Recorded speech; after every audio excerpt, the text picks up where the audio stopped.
Badabababá.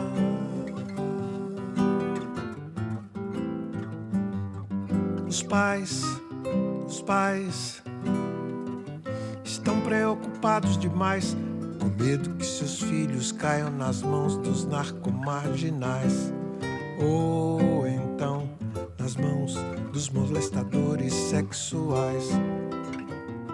E, no entanto, ao mesmo tempo, são a favor das liberdades atuais.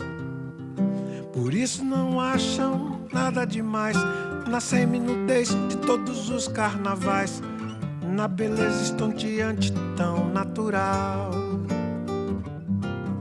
da moça que expressa no andar provocante a força ondulante da sua moral, amor flutuante acima do bem e do mal.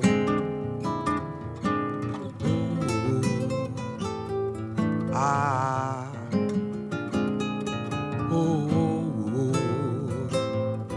Ah, oh,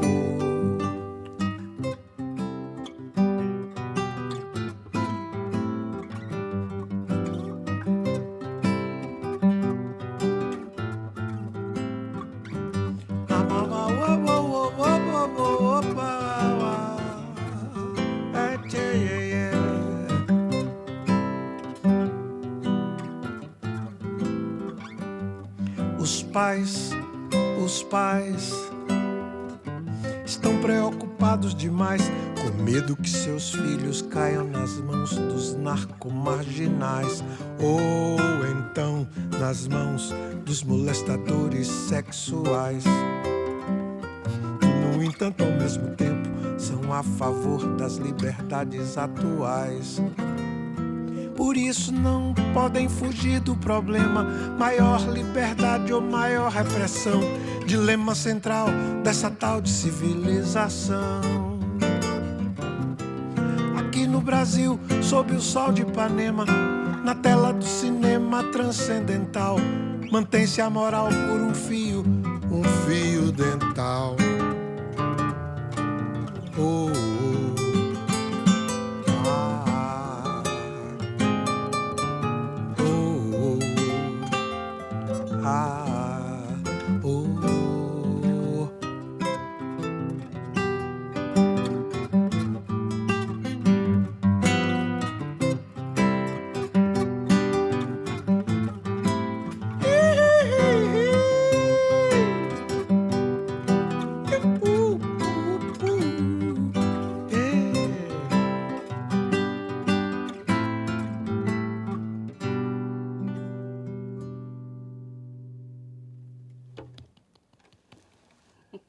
pais, somos todos aqui, né?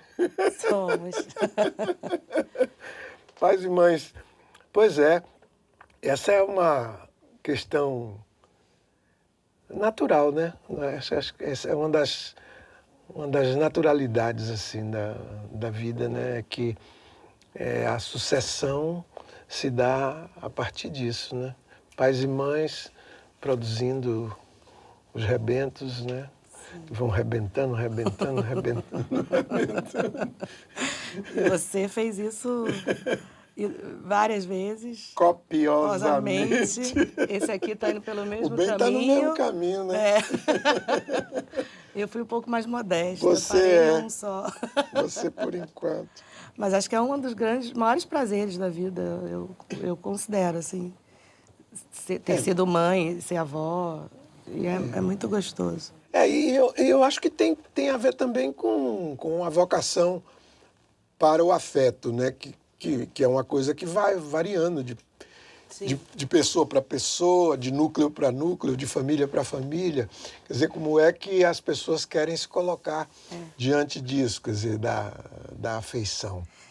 Eu acho que a música foi uma grande aliada da gente nesse caso, aspecto. Né? Porque o amor pela música acabou unindo mais a gente. Assim. E nós, pais, estamos preocupados demais? Com medo que seus filhos caiam nas mãos dos narcomarginais? Ou então, isso nas mãos daquilo outro. Quer dizer, como é que é essa coisa hoje em dia? Acho que hoje ainda é mais difícil por conta dos acessos, né? A coisa da internet, de fato, assusta, porque é uma conexão muito fácil com tudo, com o que tem de bom no mundo e com o que tem de ruim. E a gente realmente fica preocupado, porque a gente foi criado, eu pelo menos, fui criada com muita liberdade, de verdade, mas a gente tinha um controle do ambiente, né? Vocês sabiam onde a gente estava andando, com quem a gente estava andando. E isso era o suficiente para se preocupar. Hoje você tem uma preocupação com o virtual, que é isso. É o amiguinho que fala, tô vendo isso, tô vendo aquilo, aí eu quero ver também. E principalmente com essa coisa de como reagir às coisas, né? As coisas tão raivosas, as coisas tão... As pessoas... Os discursos de ódio. O Ben, semana retrasada, pediu ajuda pra gente no grupo. Tipo, me ajuda aí. Porque... O Bento, não foi? A questão do Bento lá com... Ele ama futebol. Né? Ele é flamenguista, ele está morando em São Paulo agora. E tem agora, parece que tem essa prática, ele é um comentador profissional. Então ele chega nas redes sociais, nos perfis, e ele fala assim, pai, você tem que comentar até 1 minuto depois da postagem, você tem que curtir o seu comentário, ele já sabe as manhas de alavancar Exatamente. Fazer com que o algoritmo ajude ele. Converse com ele, alavanca. Tá vendo? O comentário dele. Quanto a isso, eu não vejo problema nenhum. O que eu trouxe para a discussão familiar foi o conteúdo do comentário que ele estava colocando na internet, que também, hoje em dia, no Brasil, qualquer aspecto que seja... de algum antagonismo em alguma medida. E qualquer assunto também, aí vai para o lado político, vai para o lado não sei de onde, aí vira uma guerra. É uma guerra. A nossa preocupação foi que se fosse uma discussão, no botequim, você está ali com a outra pessoa, existe um... O problema da internet é que hoje a gente não sabe quem você está falando. Quem está por detrás daquele perfil, daquela... E isso pra gente é muito assustador. Porque, mal ou bem, ele tem um perfil que vai levar para a tia, que é uma figura pública, que vai levar para o avô, que vai levar não sei para onde... E aí aquilo ali, de uma certa forma, preocupa porque a gente está exposto e a outra pessoa não são anônimos. Então fica desequilibrado. Fica. Mas o seu filho é dureza, viu? Acabei brigando com ele esse dia. Mas a gente já fez as pazes. Você tinha dito, Preta, que a música foi deve ter sido, com certeza terá sido mesmo, um fator importante nessa aglutinação, nessa capacidade aglutinadora que a família obteve, acabou tendo e tal. Mas acabou também sendo uma adoção particular que você fez. E o Ben também, né? Sim. Viraram músicos, né? Viraram... Como foi? Eu me lembro, por exemplo, que um dia, Caetano chegou lá em casa e disse assim, você já viu Preta cantando? Eu disse, não, eu vejo Preta cantando desde pequenininha, porque Preta com 3 anos, 2, 3 anos de idade, montava um palco no gramado da casa lá do Estiepe, em Salvador, e fazia o show dela nas feijoadas de domingo. Ela acabava a feijoada, ela... Pessoal. E aí já estava lá, fazia. Mas esse dia ele veio, ele disse, mas ela está cantando por aí. Tá? Eu disse, será que ela vai ser cantora mesmo? Aí eu me lembro que por isso eu fui ver você. Tinha isso cantar. Também, de ter feito essa transição um pouco escondido de você, por conta da necessidade de achar de eu me encontrar sem a referência maior de ser sua filha. Porque isso, para mim, durante a infância, a vida inteira, quando as pessoas perguntavam como é ser filha de Gilberto Gil, como é ser filha de Gilberto Gil, eu achava uma pergunta tão louca que eu falava, como assim, como é ser filha de Gilberto Gil? Como qualquer filha de qualquer pai, né? E uma hora eu comprei o grilo. Conta. Você pensa, sou filha de Gilberto Gil, minha madrinha é Gal Costa, meu tio é Caetano Veloso, e eu falava, meu Deus, eu nunca vou ser do tamanho desses caras, nunca vou ser tão boa quanto eles, então eu fiquei me atrasando. Aí com 16 anos, assim, eu lembro até hoje que eu fui na casa de vocês e falei que queria ir morar em São Paulo. E aí fui morar em São Paulo e fugi de mim, assim, foi um medo. Ali, depois, logo que Pedro partiu, eu na adolescência, com aquelas maluquices, ainda com isso dentro de mim, falei, não, vou deixar esse assunto para depois, não vou ter coragem de cantar. E aí fui morar em São Paulo e depois de 10 anos é que eu comecei esse resgate. Até o dia que eu me libertei, assim, e que eu, graças a Deus, consegui. Mas a minha relação com a música, eu acho que ela não daria para eu ter fugido tanto dela mais, porque é uma coisa muito forte. Mas o que é curioso também nesse sentido é que existem aspectos individuais, obviamente, que acabam do trato de cada um com a música ou com qualquer outra atividade, coisa. como no caso da Bela também existia, claro, a sua referência com a macrobiótica com e os com cuidados vários dos aspectos culinários, os cuidados dietéticos, das filosofias orientais e tudo mais da yoga, mas foi através de algum ponto ali, de algum meridiano dela que apontou uma coisa. E eu, além de ter, você, no meu caso, além de ter a sua referência do ponto de vista musical... Eu lhe dei o quê? Uma bateria, não foi? Foi o primeiro. Eu tinha desde cedo exatamente, pais, porque as crianças gostam da bateria. E eu tinha a referência do Pedro, né? Que era uma referência muito forte quando eu era pequeno, quando eu era da idade do Sereno. Que hoje ele fica tio Ju. Você era Exatamente. Você era Pedro. E então tinha essa relação com a bateria por causa dele. Mas é isso, além do aspecto musical, por conta da minha mãe, eu acabei interagindo muito com tudo que diz respeito à produção. E eu tenho um movimento engraçado que eu tô fazendo hoje em dia um show com o Moreno, que muita gente considera a gente meio assim, mas é uma diferença geracional grande. Ele é 13 anos mais velho que eu. E quando eu tinha 15, ele foi lá na sua casa, eu ainda morava com você, para mostrar o primeiro disco dele. E eu fiquei impactado pelo disco e eu achei muito interessante aquela coisa do Moreno mais 2, porque aquilo ali já trazia uma turma, aquilo ali já trazia para ele uma leveza que você vê que acompanha ele até hoje. Tem os meus apoios aqui, apoiado.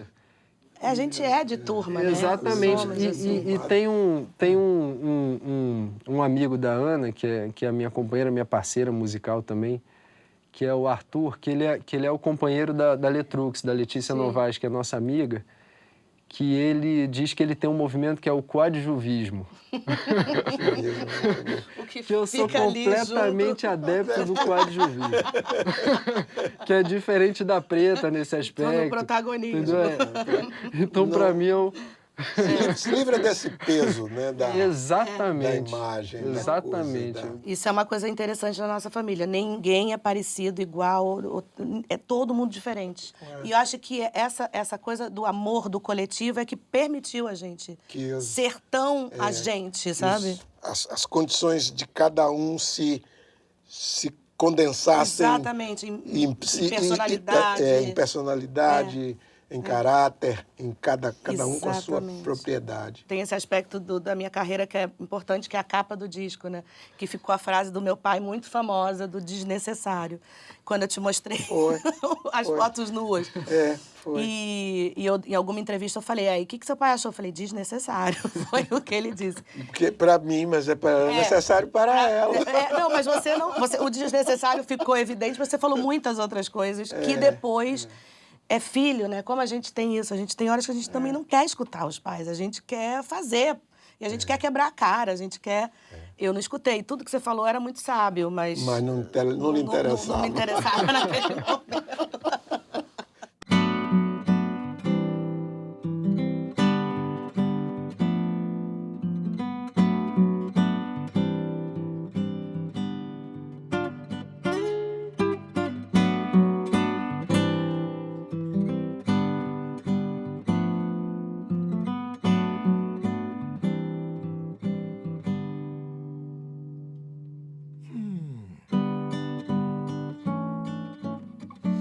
gotinha de orvalho pra lhe batizar. Uma estrelinha mais cadente do céu. Uma pedrinha de cascalho presa em seu colar. Pedra da rua onde você nasceu. Se a vida resolveu, queria lhe chamar de sol. Um raio vivo desse nosso astro-rei. Que seja a luz do dia, sua guia, seu farol. Porque da noite, amor, da noite eu não sei.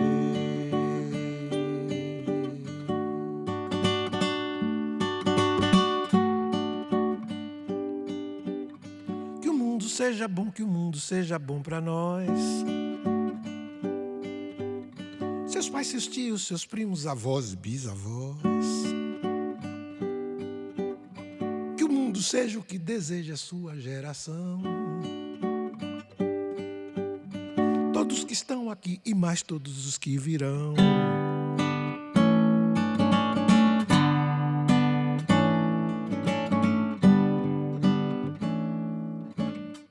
Uma gotinha de orvalho pra lhe abençoar.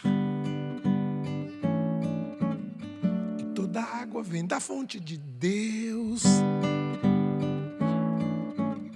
Que o sol de Maria que irradia seu chamar aqueça os sonhos seus.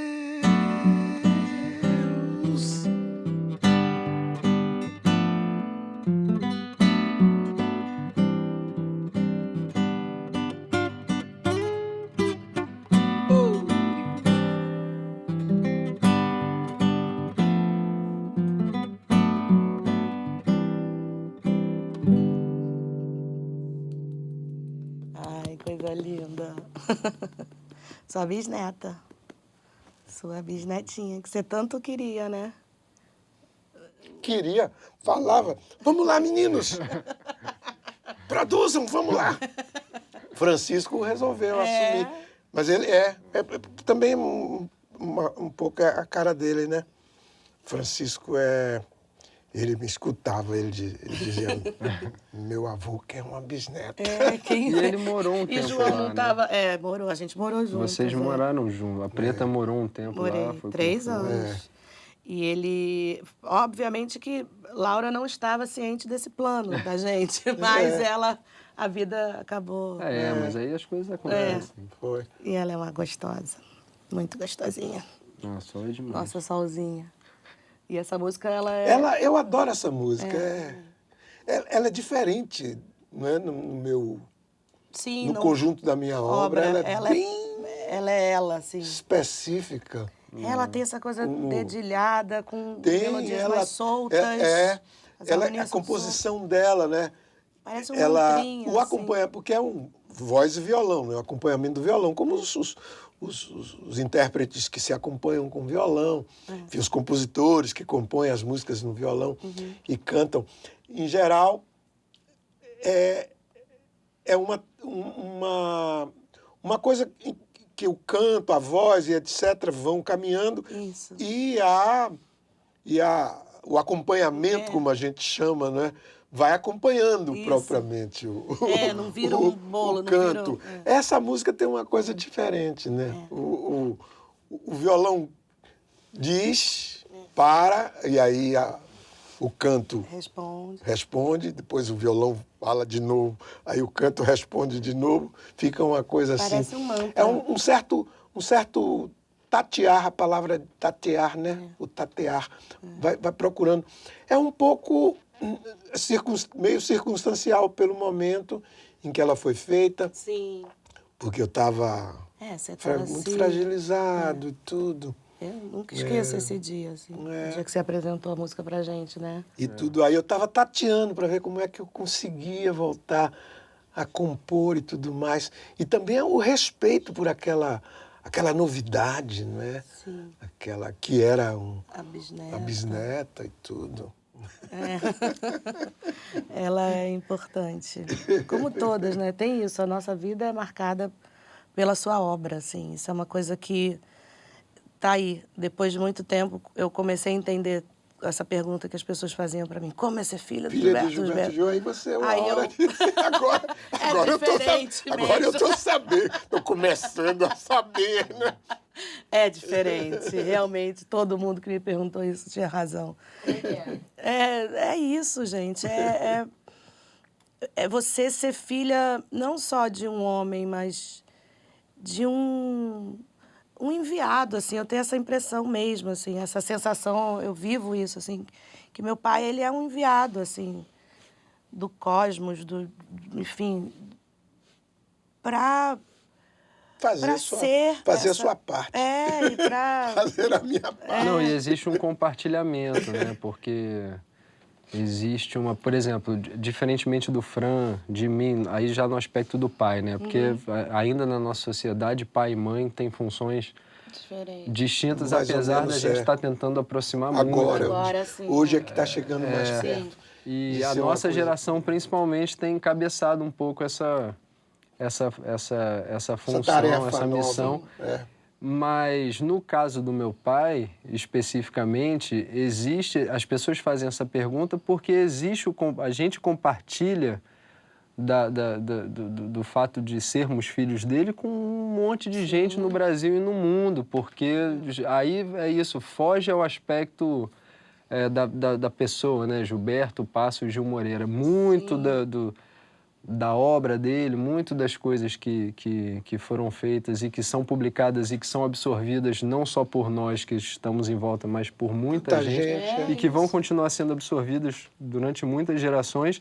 É isso, são coisas para o bem comum, assim, e como a Preta falou, que são coisas tão profundas, tão fortes, que parece mesmo que foram enviadas para que fossem materializadas por você, e por mudar ele. A vida dos E isso outros. fez com que esse aspecto da paternidade, que na geração dele era um aspecto mais difícil ainda, do cuidado ali físico, de dar o banho, de botar para dormir, de levar para a escola, de fazer dos isso. conflitos entre aquilo e as vidas nossas que nós precisávamos tocar com os novos compromissos, né? Com as novas adesões, Isso a sempre novos foi bem modos de resolvido viver. pra gente. E tudo Porque a gente via que a missão mais importante era outra. Era outra, A missão mais exatamente. importante era... Em algum momento da minha vida, por conta dos meus colegas, eu resolvi comprar esse grilo, assim, de que meu pai não era o pai que ia na escola, na reunião, que não buscava na escola. Isso é coisa de adolescente mesmo, né? Que fiquei um pouco assim... mas meu pai não vai na minha escola. Meu pai, às vezes, né? E quando ia, era incrível. Escolhia momentos... Eu nunca esqueço. Meu pai chave. Era extra... Não, qual era? Era luar. Tinha uma estrela e uma lua na cabeça, assim. Que eu via ele fazendo, a moça botava ela pegava o papel, cortava, assim, uma estrela, botava e passava descolorante só aqui. Só naquele lugar. E aquilo, gente, imagina, eu achava aquilo, eu nem sei dizer o que eu achava daquilo. E aí um dia meu pai foi na escola, no Andres, numa reunião. Gente, só faltou pegar o violão e fazer um show na escola. Porque ainda tem isso. Uma loucura. E as pessoas não entendem que naquela época, quando eu era criança, ele era um ídolo pop, assim, era como se hoje o Luan Santana chegasse numa escola, entendeu? Era uma coisa, assim, de outro mundo. As pessoas acham que era o Gilberto Gil de hoje entrando na escola. Não é. Não. Era o Gilberto Gil, assim, tipo, que lotava o Maracanãzinho. E era uma loucura, eu amava aquilo. Nossa, como eu amava aquilo. Eu sempre entendi, assim, tanto que... Por isso que eu aproveitava muito o contexto dele, de estar nas excursões, de estar nos camarins, nos estúdios, nos hotéis, porque de fato escola. Era um outro... Tinha a sua escola e a escola da educação, que o pai também era. Vivência. A maioria das broncas, das coisas mais importantes do ponto de vista da formação, assim, do caráter, do não sei o que lá, se deram nesse âmbito, às vezes, muito num saguão de aeroporto, num ônibus, num quarto de hotel, num camarim, numa coxia. Você tem que, para ser filho do Gil, você tem que ser lúdico nesse sentido também. Você vai ter que pegar as lições de um pai tradicional nessas nuances, nessas metáforas, nesse dia a dia que a gente foi compartilhando e que isso é muito, assim, é muito rico, é muito rico, é muito rico. Vale mais do que 10 telefonemas na semana. Porque as pessoas falam... Uma época eu ficava assim, mas meu pai nunca me ligou, nunca me ligou, nunca me ligou. Eu sofria. Falava, aí cresci, fui entendendo que... Pra que me ligar, gente? Tava ali ligando. Não, a gente entra no táxi, aí a gente vai fazer um traslado de 20 minutos no táxi, aí sempre toca uma música, aí seu pai tá ali no táxi falando com você. E você sabe que eu era dessas, né? Que entrava no táxi com a minha mãe ou com qualquer pessoa e falava, é meu pai que tá tocando. É meu pai. Na sala de espera de qualquer médico, eu desse tamanho. É meu pai que tá cantando, é meu pai que tá cantando. Tá me telefonando, tá me chamando, tá me ligando. Tá me dando bronca, tá perguntando da nota. E de outra maneira. Família. É a melhor coisa do mundo, é ser filha de Gilberto Gil. Eu não sei, realmente só a gente sabe. E ser pai de vocês também, imagina. Por isso que eu queria tanto uma bisnetinha. Sim, para continuar, né? Para ir mais longe ainda. Para né? comprometer vocês também com esse sentimento profundo da continuidade, enfim, Sim. A vida. Pronto. E aí, diretora? Emocionante. Obrigada.